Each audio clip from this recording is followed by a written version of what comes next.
मेरी गरीबी को दूर करने का कोई उपाय जानते हो तो बता दीजिए, मैं वही सब कुछ करूंगा जो आप बताएंगे। तो वह कहते हैं कि तुम श्री सत्यनारायण भगवान का पूजन व्रत करो और पूरा विधि विधान बताकर जो है अंतर ध्यान हो जाते हैं।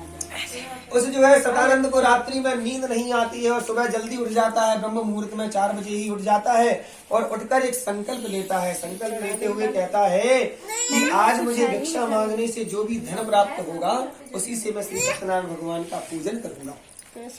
और जैसे ही उसके ऊपर भगवान की कृपा होती है उस वह जो है इतना धन उसे भिक्षा में प्राप्त हो जाता है, इतना धन उसे भिक्षा में प्राप्त होता है कि उस दिन न सिर्फ भगवान के पूजन की सामग्री ले लेता है, साथ साथ में जो है अपने घर की व्यवस्था भी उसकी हो जाती है। आंटी जी शांत, अब आप उनको करने दीजिएगा, शांति से कथा को सुनिए, तभी आपको कथा सुनने का आनंद आएगा, नहीं तो आप कथा में कुछ नहीं लेके जा पाएंगे। तो कथा सुनने का मतलब क्या है कि हम कथा से कुछ लेकर जा पाए, तभी कथा का आनंद को कि सतानंद के ऊपर भगवान की कृपा होती है और उसे धन धान्य की प्राप्ति होती है और वह एक संकल्प ले लेता है, कहता है कि मैं हमेशा ही श्री सत्यनारायण भगवान का पूजन और व्रत किया करूंगा। भगवान की कृपा से उसके पास धन धान्य इत्यादि होता है और वह इस लोक में सभी सुखों का उपभोग करके अंत में वैकुंठ लोक की प्राप्ति कर लेता है। उसी समय की बात है कि एक लकड़हारा जो कि उसका मित्र भी हुआ करता था, उसके घर के सामने से निकल रहा है और क्या देख रहा है कि अरे सतानंद तो बड़ा ही अमीर हो गया, बड़ा पैसे वाला हो गया है, तो पूछना चाहिए कि इसे सब कुछ कैसे प्राप्त हुआ है।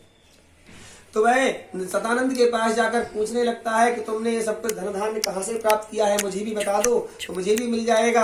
तो वह कहता है कि मुझे ये सब कुछ श्री सत्यनारायण भगवान की कृपा से प्राप्त हुआ है और अगर तुम भी पाना चाहते हो तो तुम्हें भगवान सत्यनारायण भगवान की शरण में जाना चाहिए। तो इस तरह से पूरा विधि विधान समझकर वह नगर की तरफ जाता है। देखिए कितना सुंदर दृश्य है कि एक लकड़हारा जिसके सिर पर लकड़ी का गट्ठा रखा हुआ है और लेकिन हृदय में भगवान का नाम है, ध्यान करते हुए कह रहा है कि यदि इस लकड़ी को बीचने से जो भी धन मुझे प्राप्त होगा उसी से भगवान मैं आपका पूजन करूंगा।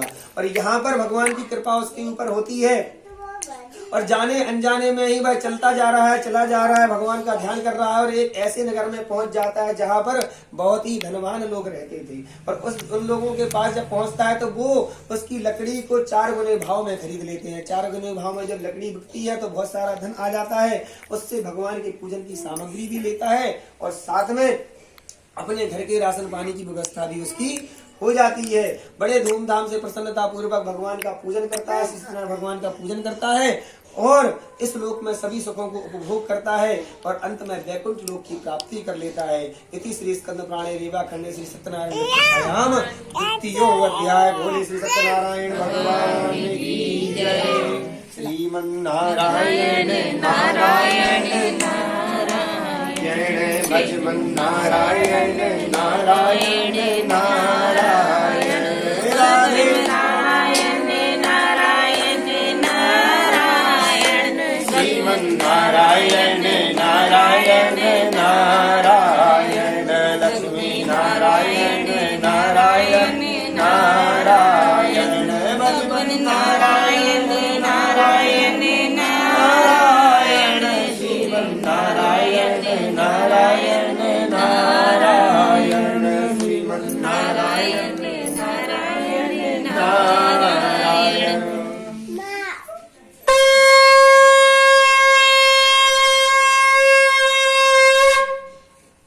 भगवान की जय। सूत जी महाराज कथा का 3य अध्याय प्रारंभ करते हुए कहते हैं कि एक समय की बात है कि एक उल्कामुख नाम के राजा थे जो कि बड़े ही जितेंद्रिय थे और प्रजा का पालन करने में तत्पर रहते थे और धर्मात्मा थे और सदा ही भगवान का ध्यान करते थे, ब्राह्मणों को दान दक्षिणा दिया करते थे। एक समय की बात है कि भद्रशिला नदी के तट पर जो है श्री सत्यनारायण भगवान का पूजन कर रहे थे।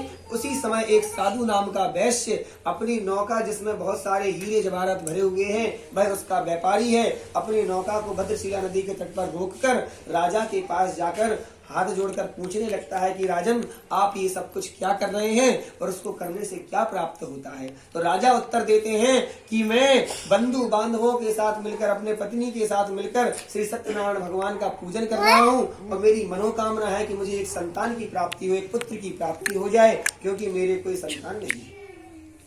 यहाँ पर साधु वैश्य जैसी इस बात को सुनता है, वह कहता है राजन मुझे पूरी बात बता दीजिए और पूरा विधि विधान से समझाइए, क्योंकि मेरी भी कोई संतान नहीं है और इस व्रत को करने से अवश्य ही होगी। पूरा विधि विधान सुनकर जो है साधु वैश्य जो है अपने घर की तरफ जाता है और घर पर पहुंचकर अपनी पत्नी जिसका नाम लीलावती है, लीलावती के साथ मिलकर एक संकल्प करता है कि यदि हमारे यहाँ पर भी कोई संतान होगी तो हम भी श्री सत्यनारायण भगवान का पूजन और व्रत करेंगे। समय बीतता है, दोनों पति पत्नी चित्त में आनंदित होकर सांसारिक धर्म में तत्पर होते हैं और उसकी पत्नी लीलावती जो है गर्भिणी हो जाती है और 10वें महीने में एक कन्या को जन्म देती है। उस कन्या का नाम कलावती रखा जाता है। यहाँ पर जो है लीलावती अपने पति अर्थात साधु वैश्य को समझाती हुई कहती है कि हमारा जो है अब पूजन करने का समय आ गया। हमारे संकल्प को वैश्य जो उसके पिता है वह कन्या को विवाहावस्था में देखकर उसको शादी योग्य देखकर, उसको विवाह योग्य देखकर उसका विवाह करवा देते हैं, लेकिन दुर्भाग्यवश अपने संकल्प को पूरा करना भूल जाते हैं। इस कारण भगवान उनसे नाराज हो जाते हैं। देखिए, जब भी हम कोई कथा सुने तो उसका भावार्थ क्या है ये भी हमें समझते चलना चाहिए और उससे कुछ शिक्षा लेते हुए चलना चाहिए। यहाँ पर एक शिक्षा मिलती है। क्या शिक्षा मिलती है? कि हम भगवान का पूजन तो खूब करें, लेकिन संकल्प जब करें, जब हमारी पूरा करने की क्षमता, हमारी बात पूरी हो गई हो तो जितना जल्दी हो जाए उतनी जल्दी उसको पूरा कर देना चाहिए, क्योंकि बात टालने से बत्तियां आना शुरू हो जाती है, क्योंकि भगवान बार बार याद दिलाने लगते हैं। यहाँ पर साधु वैश्य के ऊपर भगवान नाराज हो गए हैं और उसको एक शाप दे दिया है कि तुम्हें दारुण दुख प्राप्त होगा। और यहाँ वह भगवान की माया से अपने दामाद को लेकर, अर्थात वो साधु वैश्य और उसका दामाद राजा चंद्रकेतु के यहाँ पर व्यापार करने के लिए पहुंच जाते हैं और वहीं पर राजा चंद्रकेतु के यहाँ पर ही एक चोर चोरी करता है और भागने लगता है, तो चोर जो है सिपाही उसके पीछे पड़ जाते हैं। जब सिपाही उससे डर जाता है तो अपना चोरी किया हुआ धन उन दोनों वैश्यों के पास रखकर कहीं छुप जाता है और वे सिपाही जब वो धन रखा हुआ देखते हैं तो उन दोनों वैश्यों को पकड़कर जेल खाने में डाल देते हैं और जो धन उनके पास था, जो उनके स्वयं का था, वह धन भी उनसे छीन लिया जाता है। यहाँ पर भगवान की माया से ही उस साधु वैश्य के घर में चोरी होती है और उनके घर का सारा धन धान्य जो है चोर चुरा ले जाते हैं। केवल जो वस्त्र उन्होंने पहने हुए थे, केवल वही वस्त्र बचते हैं और लीलावती और कलावती की स्थिति भिक्षा मांगने वाली हो जाती है और भिक्षा मांगकर ही अपना जीवन यापन करने लगते हैं।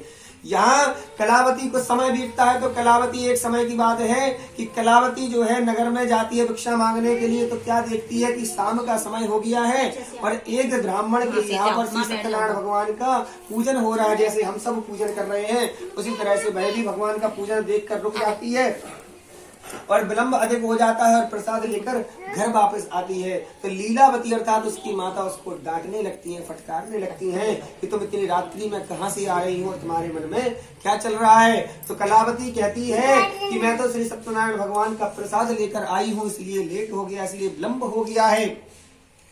यहाँ जब जैसे ही भगवान सत्यनारायण का नाम उसकी जुबान पर आता है, लीलावती को अपना संकल्प याद आ जाता है कि हमने भी भगवान का पूजन का संकल्प किया था और अभी तक पूरा नहीं किया है। दोनों माँ बेटी मिलकर घर में जो भी सामग्री थी उसी सामग्री से भगवान सत्यनारायण का पूजन करती हैं और भगवान से प्रार्थना करती हैं कि हमारे पति और दामाद के जो भी अपराध हो उनको क्षमा कर दीजिए और साथ साथ में वो जल्दी से जल्दी घर वापस चले आए, सकुशल घर वापस चले आए, ऐसा आशीर्वाद दे दीजिए। भगवान उनकी प्रार्थना से प्रसन्न होते हैं और उसी समय राजा चंद्रकेतु को स्वप्न देते हैं। कहते हैं कि यदि प्रातः काल होते ही तुमने उन दोनों वैश्यों को नहीं छोड़ दिया तो तुम्हारा सारा राज्य अभी मैं नष्ट कर दूंगा।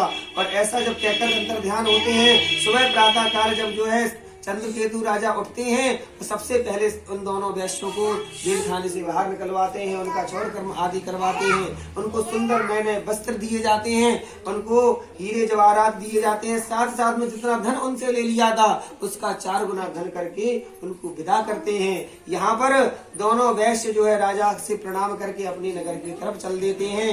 इति श्री स्कंद पुराणे रेवा खंडे श्री सत्यनारायण कथायाम तृतीयो अध्याय। बोले श्री सत्यनारायण भगवान की जय। श्रीमन्नारायण नारायण नारायण। नारायण भज नारायण नारायण नारायण लक्ष्मी नारायण नारायण श्रीमन नारायण नारायण नारायण श्रीमन नारायण नारायण नारायण।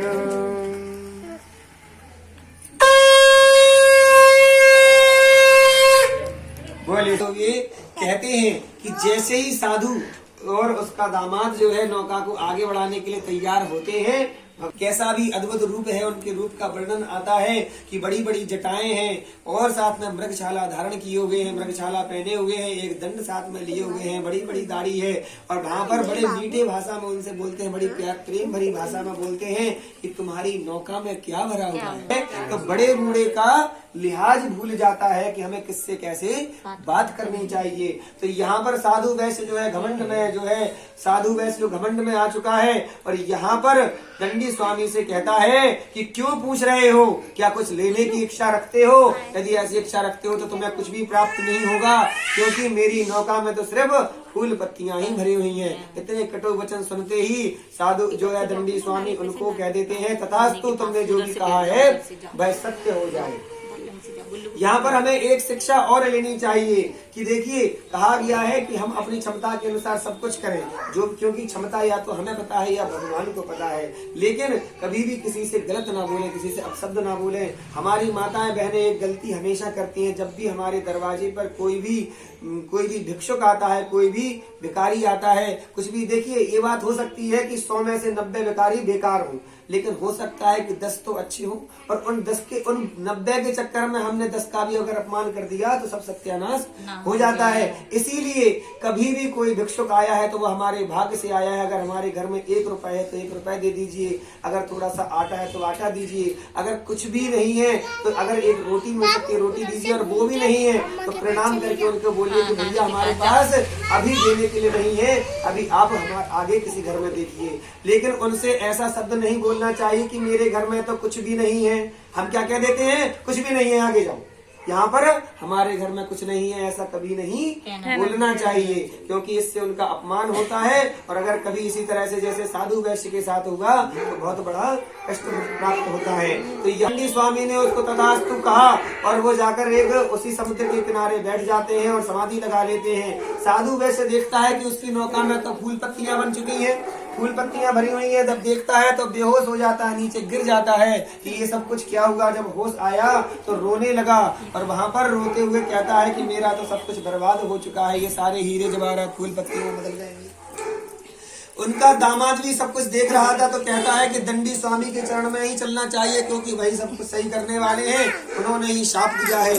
तो वहाँ दोनों वैश्य जो है दंडी स्वामी के शरणों में जाते हैं, तंग हो जाते हैं और रोने लगते हैं कि हमने जो असत्य बोलने का अर्थात झूठ बोलने का जो अपराध किया है उसको क्षमा कर दीजिए और हमारे ऊपर अपनी कृपा कीजिए। यहाँ पर दंडी स्वामी जो है उनसे कहते हैं कि तुम रो मत, मेरी बात को सुनो, क्योंकि तुम एक व्यापारी हो और झूठ अत्यधिक बोलते हो और अब तुम्हारा झूठ इतना अधिक हो गया है कि व्यापार की जगह घर में भी होने लगा है।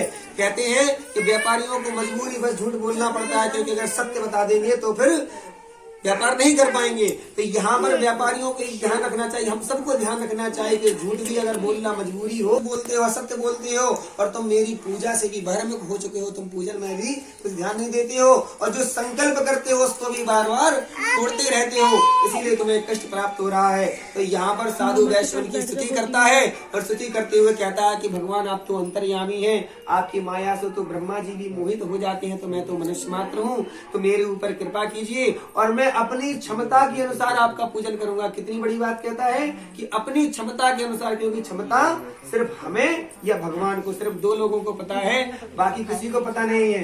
भले ही किसी के घर में कुछ भी खाना ना बना हो, लेकिन वह अगर बाहर घूम रहा है बढ़िया अच्छे जीन्स पैंट बढ़िया पहन के, अच्छे नए नए कपड़े पहन के घूम रहा है, तो सब क्या कहेंगे कि बड़े ठाट है, लेकिन घर में तो खाना भी नहीं बना है। और लेकिन अगर किसी के घर में खूब अच्छे से बढ़िया भोजन बना हो और बाहर गंदे संदे पुराने कपड़े पहनकर घूम रहा हो, तो सब क्या कहेंगे बड़ा गरीब है, लेकिन पता किसको है, भगवान को पता है। तो इसीलिए हमेशा ध्यान रखना चाहिए कि जब भी हम पूजन करें बड़े भाव से और अपनी पूरी क्षमता के हिसाब से करना चाहिए। तो यहाँ पर भगवान जैसे ही सुनते हैं कि उसने कहा है कि मैं अपनी क्षमता के अनुसार आपका पूजन करूंगा, तो भगवान उसके ऊपर प्रसन्न होते हैं और तथास्तु कहते हुए अंतर ध्यान हो जाते हैं। यहाँ पर उसका मनोरथ पूर्ण होता है और उसका जो नौका थी उसमें फिर से हीरे जवाहरात बन जाते हैं। और यहाँ पर वह पूजन करता है। उसी समय श्री सत्यनारायण भगवान का बड़े धूमधाम से पूजन करता है और अपनी नौका को आगे बढ़ाता है। नौका जब आगे बढ़ती है तो उसका नगर नजर आने लगता है। उसकी नगरी का नाम है रत्नपुरी नाम की नगरी। रत्नपुरी नाम की उसकी नगरी नजर आती है तो एक दूत को आगे भेज देता है और उसके घर पर जाके दूत क्या देखता है कि उसकी बेटी और उसकी पत्नी दोनों ही अर्थात लीलावती और कलावती दोनों ही श्री सत्यनारायण भगवान का पूजन कर रहे हैं। और जब पूजन करते हुए देखता है तो प्रणाम करते हुए सेठानी जी से कहता है कि सेठ जी नगर के निकट आप पहुंचे हैं। और जब ये खबर सेठानी जी अर्थात लीलावती सुनती है तो प्रसन्न होती है और अपनी पुत्री कलावती से कहती हैं कि मैं सेठ जी का स्वागत करने के लिए आगे जा रही हूँ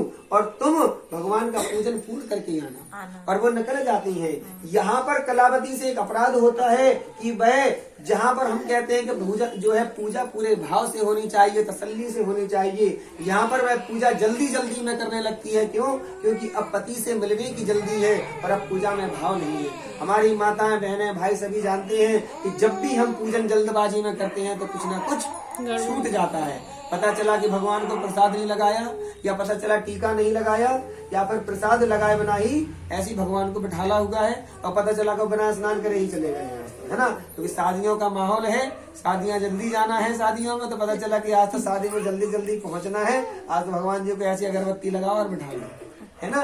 तो जल्दबाजी में पूजन हमेशा गलत हो जाता है, इसीलिए कभी भी पूजन जल्दबाजी में नहीं करना चाहिए। यहाँ से कलावती से एक अपराध हुआ है कि उसने प्रसाद छोड़ दिया है भगवान का और जाकर से समुद्र के किनारे क्या देखती है कि उसके पति और नौका दोनों ही समुद्र में डूब गए हैं। और यहाँ पर एक संकल्प लेने लगती है, कहती है कि ऐसा हुआ है अगर तो मैं अपने पति के साथ ही सती हो जाऊंगी। और सती होने का जैसे संकल्प लेती है, साधु वैश्य जो कि उसके पिता हैं भगवान से प्रार्थना करने लगते हैं कि या तो हम आपकी माया से मोहित हो रहे हैं या फिर हमसे कोई अपराध हो गया है, तो हम आपकी पूजा जो है अपने बड़े ही भाव से और अपनी क्षमता के अनुसार करेंगे।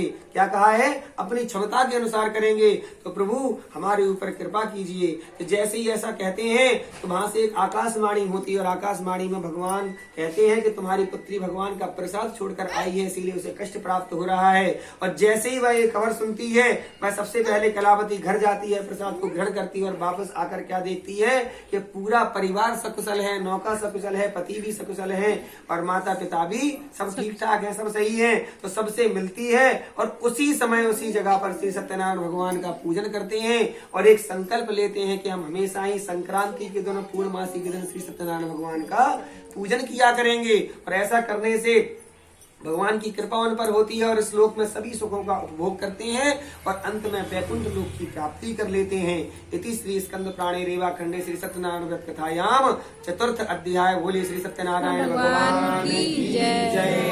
श्रीमन्नारायण नारायण नारायण भजमन नारायण नारायण नारायण श्रीमन्नारायण नारायण नारायण लक्ष्मी नारायण नारायण नारायण श्रीमन्नारायण नारायण नारायण भजमन नारायण नारायण नारायण।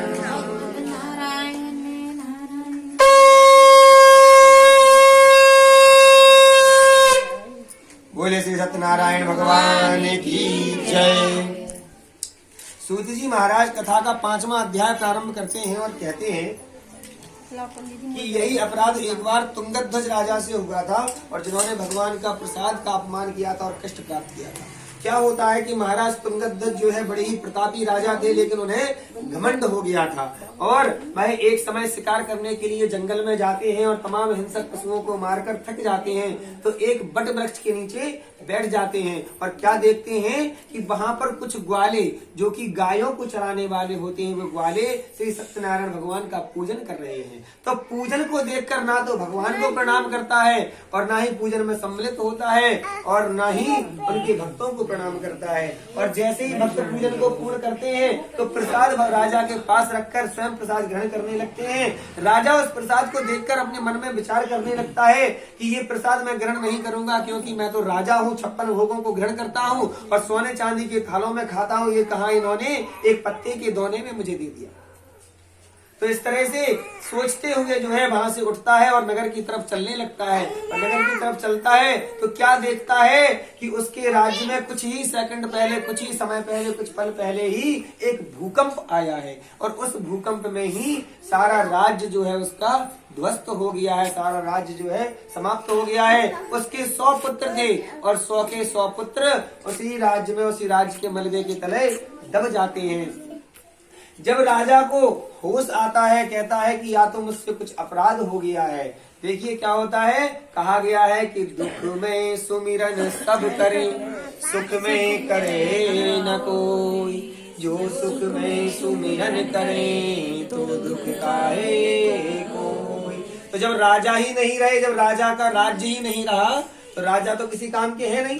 तो जब राजा को होश आता है, ध्यान आता है कि मुझसे कुछ ना कुछ अपराध हो गया, और जब ध्यान करते हैं कि मैंने उस जंगल में भगवान का अपमान कर दिया है और उनके प्रसाद का तिरस्कार किया है, और याद क्या आता है कि भगवान स्वयं का अपमान भी सहन कर सकते हैं और साथ साथ में प्रसाद का अपमान भी सहन कर सकते हैं, लेकिन असहनीय क्या है कि भगवान के भक्तों का अपमान करके आया हूँ। भगवान के भक्तों का भगवान कभी भी जो है अपमान सहन नहीं कर सकते हैं। तो इसी कारण से वह फिर से जंगल में जाते हैं, पश्चाताप करते हैं, उन ग्वालों को ढूंढते हैं और उनके साथ मिलकर श्री सत्यनारायण भगवान का पूजन करते हैं और एक संकल्प करते हैं कि हम हमेशा सत्यनारायण भगवान का पूजन किया करेंगे और इस लोक में सभी सुखों का उपभोग करते हैं और अंत में वैकुंठ लोक को प्राप्त कर लेते हैं। सूत जी महाराज कथा के चरण को आगे और बढ़ाते हैं, कहते हैं कि अब जिन जिन लोगों की आपने कथा सुनी है उनके अगले जन्म का वृतांत भी सुन लीजिए। क्या कहा है कि सबसे पहले हमने कथा सुनी थी श्री सतानंद नाम के एक ब्राह्मण की। तो सतानंद जो कि भिक्षा मांगता था, अगले जन्म में जो है सुदामा के नाम से उत्पन्न होता है। क्योंकि ये कथा कौन सी है, ये कथा है सत्यनारायण भगवान की कथा, सतयुग की कथा है। कितने युग हैं हमारे पास, 4 युग हैं, सतयुग, त्रेता, द्वापर और कलयुग। ये चौथा युग है, सबसे अंतिम युग है। तो सबसे पहले सतयुग की कथा है, विष्णु भगवान ने नारद मुनि को सुनाई है। और अब यहाँ पर जो है जो उनके भक्त हुए हैं उनके वृतांत सुनिए कि सतानंद जो है अगले जन्म में सुदामा के नाम से उत्पन्न होता है और सुदामा श्री कृष्ण की भक्ति करते हुए अर्थात द्वापर युग में कृष्ण की भक्ति करते हुए वैकुंठ लोक को प्राप्त करता है। इसके बाद दूसरी कथा हमने लकड़हारे की सुनी थी। वह लकड़हारा अगले जन्म में जो है श्री राम की भक्ति करते हुए वैकुंठ को प्राप्त करता है और निषाद नाम से उत्पन्न होता है। निषाद जो कि त्रेता युग में उत्पन्न हुए थे। इसके बाद तीसरी हमने सुनी थी उल्कामुख नाम की, उल्कामुख की कथा सुनी थी। उल्कामुख राजा अगले जन्म में महाराज दशरथ के नाम से उत्पन्न होते हैं जो कि त्रेता युग में ही होते हैं और महाराज राम के पिता कहलाते हैं और रंगनाथ भगवान का पूजन करते हुए वैकुंठ को प्राप्त करते हैं। चौथी कथा हमने सुनी थी साधु नाम के वैश्य की। वह साधु नाम का वैश्य अगले जन्म में महाराज मूरत ध्वज के नाम से उत्पन्न होता है और राजाओं में अर्थात दानियों में महादानी कहलाता है और भगवान की भक्ति करते हुए वैकुंठ को प्राप्त करता है। पांचवी कथा हमने महाराज तुंगध्वज की सुनी थी। वे महाराज तुंगध्वज जो है अगले जन्म में महाराज मनु के नाम से उत्पन्न होते हैं और महाराज मनु को हम सबका पिता कहा जाता है क्योंकि उन्हें प्रथम पुरुष कहा जाता है। महाराज मनु इस संसार के पहले पुरुष हैं और हम सब जो है उनकी ही संतानें हैं। इसके बाद आपने जो कथा सुनी थी उस युग में, उस सतयुग में जो कथा हो रही थी, जो ग्वाले कथा कर रहे थे, जो ग्वाले जब कथा करते थे तो अगले जन्म में उनको मिलता है द्वापर युग में और कृष्ण भगवान की भक्ति करते हैं, गोपिकाओं के रूप में जन्म लेते हैं और रहस करते हैं, ब्रजमंडल में उत्पन्न होते हैं, भगवान की पूर्ण भक्ति को प्राप्त करते हैं और गौलोक धाम को प्राप्त कर लेते हैं। जो भी मनुष्य भगवान सत्यनारायण का पूजन बड़े भाव से करता है, प्रसन्नता से करता है, मन क्रम वचन को लाकर करता है, कथा को सुनता है, उन सबकी ही श्री भगवान पूरी मनोकामनाएं पूर्ण करते हैं। कलयुग में ये छोटा सा उपाय जो कि हर कोई कर सकता है। इति श्री स्कंद पुराणे रेवा खंडे श्री सत्यनारायण व्रत कथायाम पंचमो अध्याय। बोलिए श्री सत्यनारायण भगवान की जय। श्री नारायण।